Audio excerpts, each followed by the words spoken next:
ঘড়ির কাঁটা না ছুটলেও বর্তমানের এই ব্যস্ত পৃথিবীতে আমরা প্রতিনিয়ত যেন ছুটছি।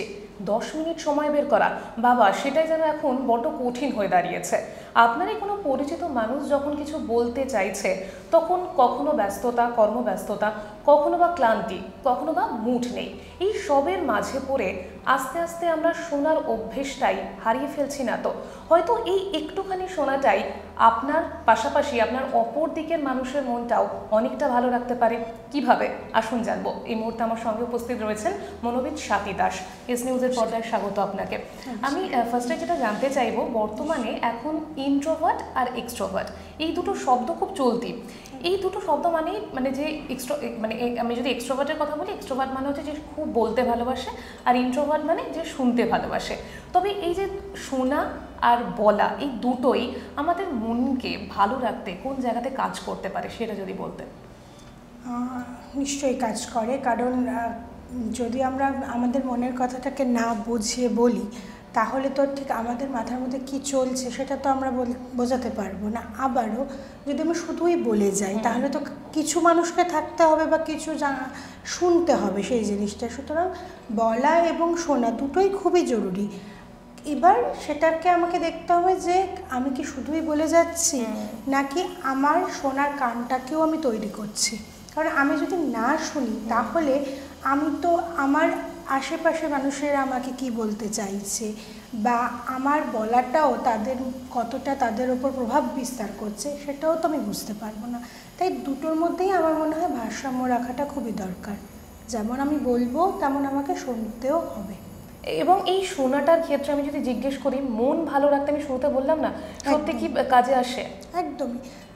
আমরা যখন কিছু বলি কাউকে, তখন যদি সামনের মানুষটা সেটাকে না শুনছে, আমরা নানা রকমভাবে কিন্তু সেটা বুঝতে পারি যে সেই মানুষটা সেটা শুনছে না শুনছে না। একদম। যেরকম আমাকে হয়তো কিছু কথা বলছে, আমি কনস্ট্যান্টলি ফোনটাকে হয়তো ঘেঁটে যাচ্ছি, বা আমাকে বলছে সে, আমি হয়তো তার দিকে তাকিয়ে আছি, কিন্তু আমি হয়তো পা নাড়িয়ে যাচ্ছি।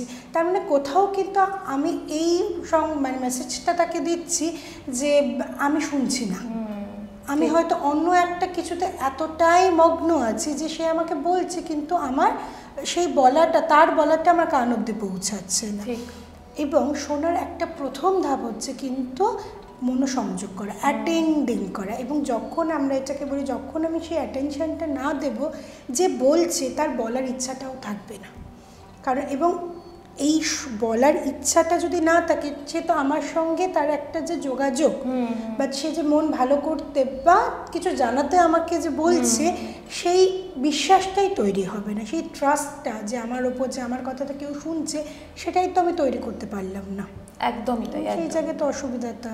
একদমই। আপনি যে উদাহরণটা দিলেন, আমি শুরুতেও সেই কথাটা বললাম না, যে হয়তো কোনো সময় কোনো মানুষ ছোট কোনো কথাই বলতে আসছে, হতে পারে সেটা কাজের কথা, হতে পারে মনের কথাও, কিন্তু আমি হয়তো কর্মব্যস্ততা দেখিয়ে বা টায়ার্ড, স্ট্রেসড, আমি শুনলাম না, বললাম আজকে থাক, ইগনোর করে গেলাম। কিন্তু এই জায়গাতে যে মানুষটা বলতে আসছে, তার মনে কিভাবে প্রভাব পড়তে পারে? সেটা তো তার কাছে খারাপ লাগবে। আমি যদি তাকে বলি যে আমি এখন ব্যস্ত আছি, আজকে আমাদের নানা রকম কাজকর্ম আমাদেরকে করতে হয়, হয়তো সত্যিই আমাদের ব্যস্ততা রয়েছে। এবার সত্যি কথাটাকে যদি আমি সেই মানুষটাকে বলি, তার মানে এটা নয় যে সে বুঝবে না। কিন্তু কিভাবে আমি তাকে বলছি সেটাও খুব দরকারি, কিন্তু প্রয়োজনীয় বিষয়। যদি আমি সত্যিই আজকে ব্যস্ত থাকি, আমি তাহলে একটা নির্দিষ্ট টাইম বলে দিলাম যে এই দিন এই সময় আমি তোমার সঙ্গে বসে এই কথাটাকে শুনবো। তাহলে সেই মানুষটার কাছে, কিন্তু আমার সামনের মানুষটার কাছে একটা পরিষ্কার মেসেজ গেল যে আমি তাকে অ্যাটেন্ডও করছি, এবং তার সাথে আমি আমার কাজের তাড়ার জন্য আমি হয়তো এই মুহূর্তে সময় দিতে পারছি না, কিন্তু আমি নিশ্চয়ই তাকে সময়টা দেবো। তাই এটাও কিন্তু আমাদেরকে বোঝাতে হবে যে আমাদের ব্যস্ততাটাকে, মানে কেউ আমাকে বলতে আসছে মানে আমাকে নিজের কাছে ব্যস্ততাটাকে থামিয়েও যেরকম রাখতে পারবো না, সেই রকম যে বলতে আসছে তাকেও আমাকে সময় দিতে হবে। সেটাকে একটা প্ল্যান করে নিয়ে করলে কিন্তু হবে। কিন্তু যদি আমি তাকে বলি যে আমি এখন ব্যস্ত, শুনতে পারবো, রুড বিহেভ করে ফেললাম, একদমই সেটা তার বলার যে ইচ্ছাটাকে অনেকটাই নষ্ট করে দেবে। একদমই তাই। এবং আমরা শরীর ফিট রাখতে বা শারীরিক স্বাস্থ্যের জন্য এক্সারসাইজের কথা বলি। এক্সারসাইজ আমাদের শরীরকে ঠিক রাখতে খুব ভালো কাজে দেয়। তার সাথে সাথে কি যে বলার অভ্যাস রাখা, শোনার অভ্যাস রাখা, এগুলো কি আমাদের মনের এক্সারসাইজ হতে পারে? একদমই তাই। এবং এই যদি আমি বলাটা তো আমরা আজকে অনেক কিছু বলি, সবসময় বলছি, কিন্তু শোনার কানটা যেন কোথাও আমাদের হারিয়ে যাচ্ছে। তো এই শোনার কানটাকেও তৈরি করার দরকার আছে। আজকে আমি যদি না শুনি তাহলে কালকে কেউ গিয়ে আমার সমস্যাও আমি কাউকে বলার মতো মানুষ খুঁজে পাবো না। কিন্তু তাই নিশ্চয়ই মানসিক স্বাস্থ্যের খেয়াল রাখতে গেলে আমাকে কিন্তু এই দুটোকেই সমান তালে প্র্যাকটিস করতে হবে। আমাকে যেরকম বলতে হবে সেরকম শুনতেও হবে। এখন এখন তো প্রত্যেকটা ফ্যামিলি খুব নিউক্লিয়ার হয়ে গেছে, মানে নিজের মতো করে থাকা। সেই সবের মাঝে পড়ে আমরা যেটা আগে দেখতাম জয়েন্ট ফ্যামিলিতে, যে একটা টাইমের পরে গিয়ে সবাই মিলে একসাথে বসা, একে অপরের কথা বলা, আড্ডা দেওয়া, এইগুলো তো হারিয়ে যাচ্ছে। তো এখন এই জিনিসগুলোকে আবার বাঁচিয়ে রাখা, আমাদের মধ্যেই হয়তো এগুলো আছে, কিন্তু আস্তে আস্তে হারিয়ে যাচ্ছে বা আমরা ভুলে যাচ্ছি। কোথাও গিয়ে কর্মব্যস্ততা হতে পারে দায়ী। তো সেগুলোকে আমাদের মধ্যে বাঁচিয়ে রাখার কি মানে সলিউশন বা কি পথ হতে পারে, আপনি কি মানে সাজেশন দেবেন?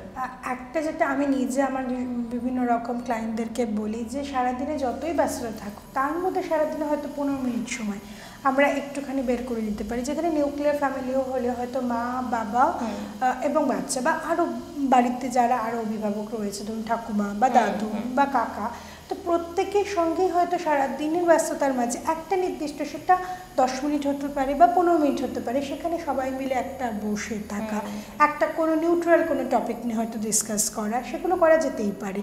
এবং মানে যদি এরকম রোজও প্রত্যেকে একই সময় নাও আসতে পারে, মানে বেশিরভাগ মানুষ যখন আছে, বা সেটা হতে পারে যে সপ্তাহের শেষে আমরা একটা প্ল্যান করলাম যে শনি রবিবার দিন আমরা এই সময়টা ফ্যামিলি টাইম কাটাবো, এবং সেটা যদি আমরা সত্যি আগে থেকে ঠিক করে রাখি। এবং যখনই ফ্যামিলি, এটাও কিন্তু খুব ইম্পর্টেন্ট, আমরা আজকাল ফ্যামিলি টাইম, মানে আমার অনেক ক্লায়েন্টরা বলে, ম্যাম আমরা তো সারাদিনই তো একসঙ্গেই রয়েছি, কথা শুনছি, কিন্তু শুনছি মানে আমরা হয়তো ফোন ঘাটছি, বা হয়তো আমরা মিটিংয়ে ব্যস্ত আছি, একটু পরে শুনছি। সেইভাবে না, যখন আমি বলছি আমি শুনবো, তখন কিন্তু আমাকে পুরো মনোসংযোগটা সেদিকেই রাখতে হবে। আমাকে কিন্তু আমাদের প্রত্যেকে যারা যারা সেখানে আমরা একসঙ্গে টাইম কাটাবো, তাদের নিজেদের ব্যক্তিগত কাজগুলোকে নিয়ে আমরা তখন আলোচনা করবো না, বা সেখানে নিজেদেরকে ব্যস্ত রাখবো না। ওই সময়টা, ওই মুহূর্তটা আমি আমার পরিবারের সঙ্গেই কাটাবো, সেটা খুবই দরকার আছে। একদমই তাই। তার মানে মনকে ভালো রাখতে গেলে শোনার একটা অভ্যেস রাখতেই হবে। একদমই। অসংখ্য ধন্যবাদ ম্যাম আপনাকে এতটা সময় দেওয়ার জন্য। আমি বলছিলাম না, যে কথার মাঝেই বলছিলাম যে আমাদের মধ্যে কিন্তু শোনা বা বলা এই সবই আছে, সেই অভ্যেসগুলোর মধ্যে দিয়ে আমরা বড় হয়ে উঠেছি, আগেও ছিল। কিন্তু এখন যেহেতু স্ট্রেসফুল লাইফ হয়ে গেছে, পৃথিবীটা অনেকটা ব্যস্ত হয়ে পড়েছে, তার সাথে পাল্লা দিয়ে আমরাও ব্যস্ত হয়ে পড়ছি, কিন্তু তার মাঝেও শোনার অভ্যেসটা রাখুন। ঠিক যেমনভাবে শরীরকে মানে একদম চাঙ্গা রাখতে, সুস্থ রাখতে আমরা এক্সারসাইজ করি, তেমন মনের খেয়াল রাখতে গেলে কিন্তু শুনতে হবে, সাথে বলতে হবে, তাহলেই ভালো থাকবেন। সুস্থ থাকুন, ভালো থাকুন এবং একই সাথে মনের যত্ন নিন। ক্যামেরায় অশোকের সাথে রিয়া রিপোর্ট।